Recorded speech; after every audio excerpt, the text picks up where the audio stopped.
आज हम बात करने जा रहे हैं झारखंड के हजारीबाग से 22 किलोमीटर की दूरी पर स्थित पद्मा किला की। यह रामगढ़ राजा राम नारायण सिंह के वंशजों का ऐतिहासिक किला है।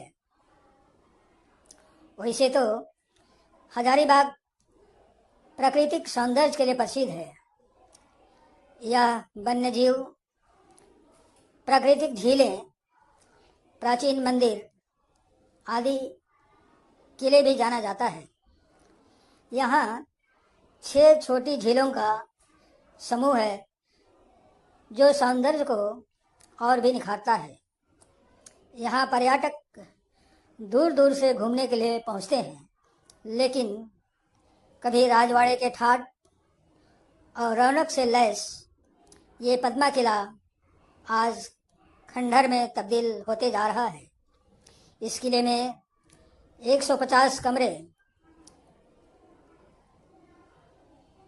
थे और 2000 नौकर, गेट पर हाथी, गार्डन में इम्पोर्टेड कारें पहले राजाओं के समय दिखती थी। हजारीबाग के इस महल के बाहर बहुत बड़ा मैदान हुआ करता था, जहां राजा साहब की इम्पोर्टेड गाड़ियों का काफिला रहता था। गेट पर हाथी आगंतुकों का स्वागत करती थी। उस जमाने में महल के लिए पावर हाउस इंग्लैंड से मंगाया गया था, जो बहुत बड़ी चीज़ थी। रामगढ़ राज की स्थापना बाघदेव सिंह ने 14वीं शताब्दी में की थी। इसकी पहली राजधानी उर्दा थी, जिसके बाद राजधानी को 1662 में बादाम ले जाया गया।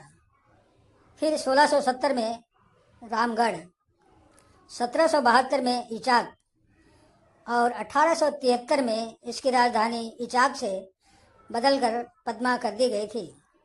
उसी समय इस किले को तैयार किया गया था। स्थानीय लोग बताते हैं कि इस किले को तैयार करने में लगभग 30 साल का समय लगा था।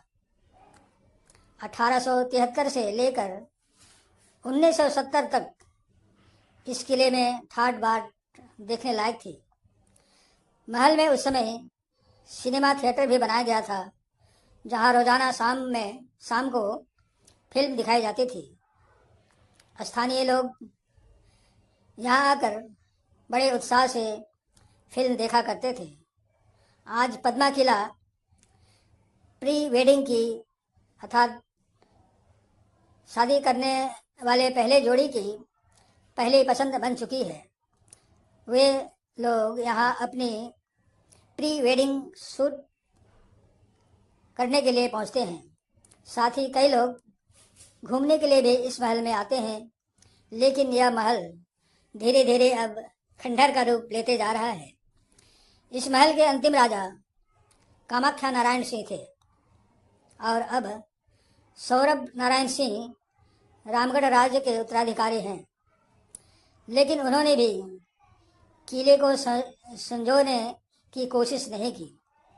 इस किले का कुछ क्षेत्र झारखंड पुलिस को दे दिया गया है, जहां अब ट्रेनिंग कैंप चलता है।